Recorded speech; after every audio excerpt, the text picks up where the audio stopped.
Okay, sorry about that. I had to take a screenshot so I can finish this. Okay, so let's see. Let me finish this one out. GT squared. And then the vertical, you're going to have to use one of the kinematic equations.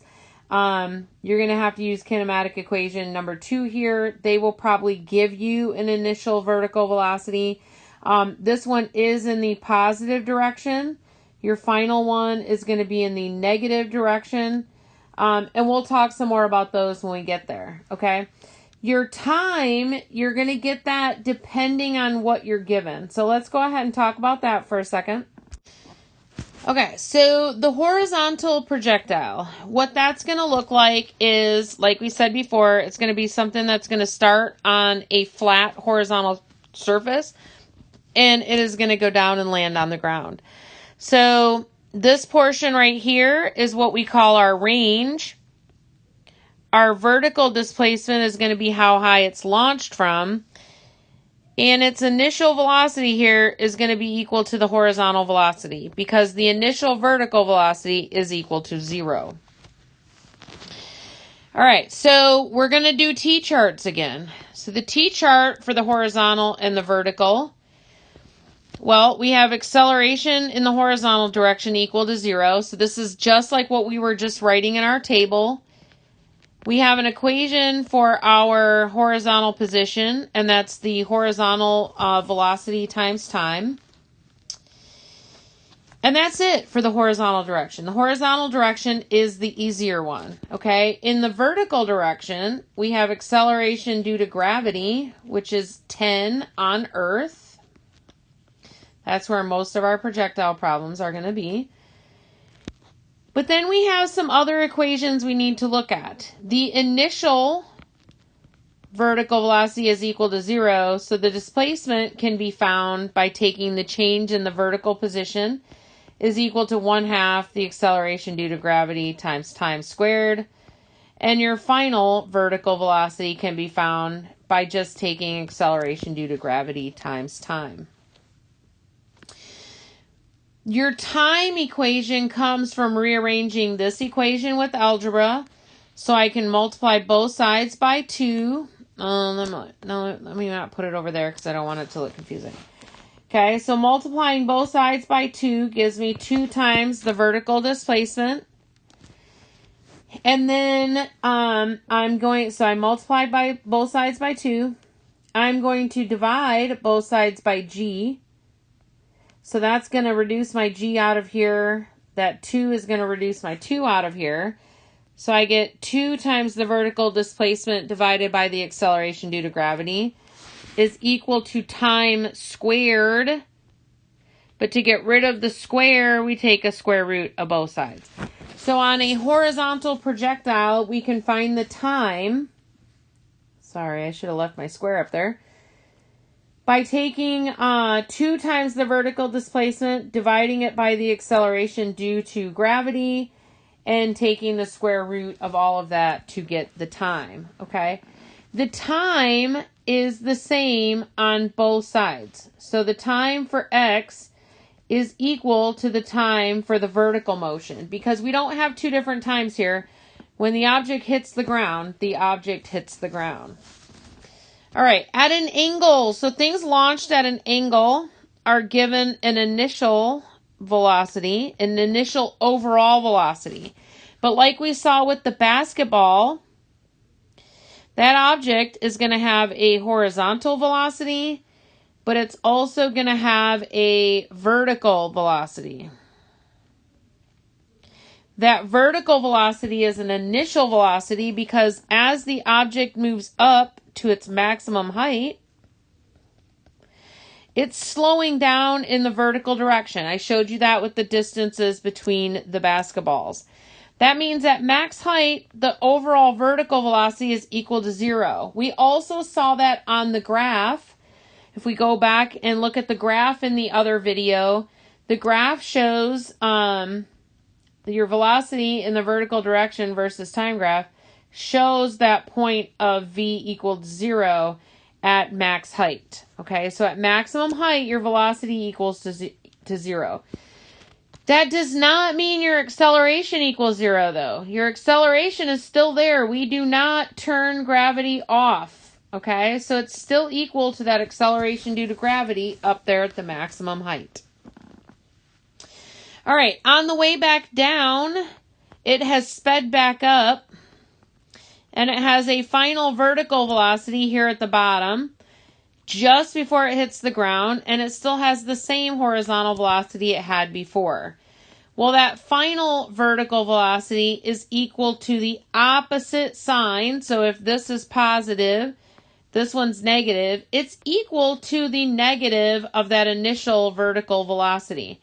So if we knew the initial vertical velocity here, which I said we can calculate using trig, and I'll show you that in a moment, then you will know the final vertical velocity, because as long as it's launched from the same height that it lands at, those have to be equal to each other because it's falling under the influence of one continuous force.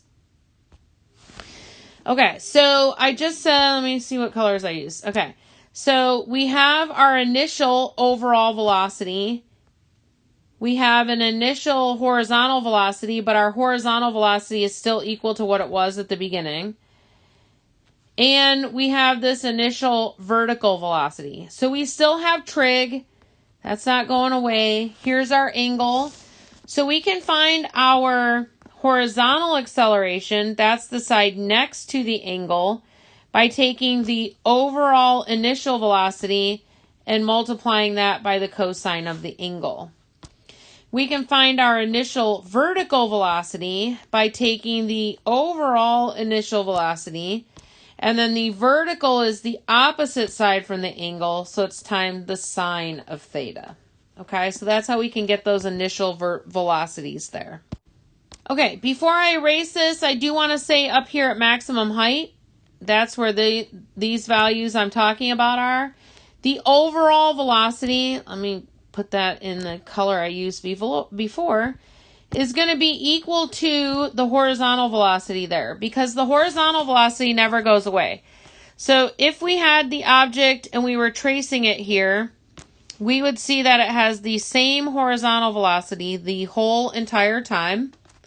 It's only the vertical velocity that gets smaller and then gets bigger as it comes back down. Okay, the T-chart for this one. Again, we're doing T-charts for all of them, the horizontal direction and the vertical direction. The only thing that's going to change here, it's not going to be the acceleration. Horizontally, we still have an acceleration equal to 0. But now we find the horizontal velocity at any point by taking the overall velocity at that point times the cosine of the angle.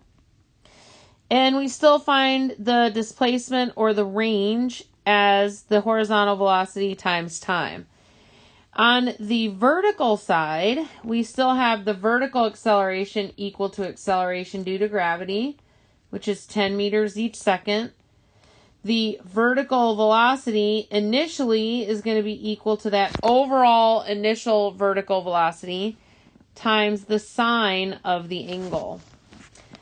Now we have to use the full equations for kinematics, but we'll talk about some tricks for finding time in that in the video next time, okay? So time here is also going to be different. We're going to have to use a kinematic equation, namely this one. That final velocity is equal to the initial vertical velocity plus acceleration times time. We should really be specifying that this is negative. That's going to be important here. But we'll show you how to get time from this expression. You may also have to use this one depending on the situation. And you may also, should not have been delta t, that should have been a delta y. And you may also use this one at some point, although for angled projectiles, I don't use this one very much. The initial vertical velocity times time plus the 1/2 gt squared. All right, vertical projectiles. We're not going to do too many of those. That's just an object that's going to go straight up and it's going to come straight down. Everything applies that we said up at the top. For this one, at maximum height. Oh my goodness, sorry. At maximum height, the same things are going to apply here. That at the maximum height,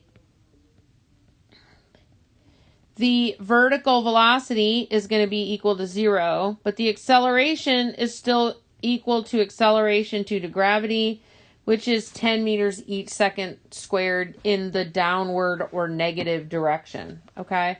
Your T-chart is not going to be much of a T-chart because you only have the Y direction. So, again, your Y direction for a vertical projectile is going to look the same as it is for an angled projectile. Okay, your practice for this time is a lot of graphs. So we helped you with some of those in the video. This kind of walks you through the different scenarios. So you're going to be plotting something here. They're going to talk about those relationships we talked about before. They're going to talk about some proportional reasoning. We did that in the last video. They're trying to help you down here, walk you through that. So take a look at that. This linearization, we did that in the uniform acceleration. So go back to those notes and look at those. And we'll probably post another video with some examples over this. We will definitely do the video with the answer key. And then on this page, notice this is, I hate that they do this, but this is vertical right here. This is horizontal. I usually like horizontal on the left, vertical on the right. But it's those graphs we already did. They are backwards. Notice they're starting with acceleration, then having you do velocity. And then, oh my goodness, I do not know why I'm trying to scroll. And then it's going to have you look at the position graphs, okay? The next page has you analyzing this dart that they're going to shoot into a target and filling in some blanks here. Again, we will post the answer key video for you so that you can go there and look at what you have done on your assignment and see if you were right. Okay. If you have any questions, please let us know and we would be more than happy to help you out. Have a great day.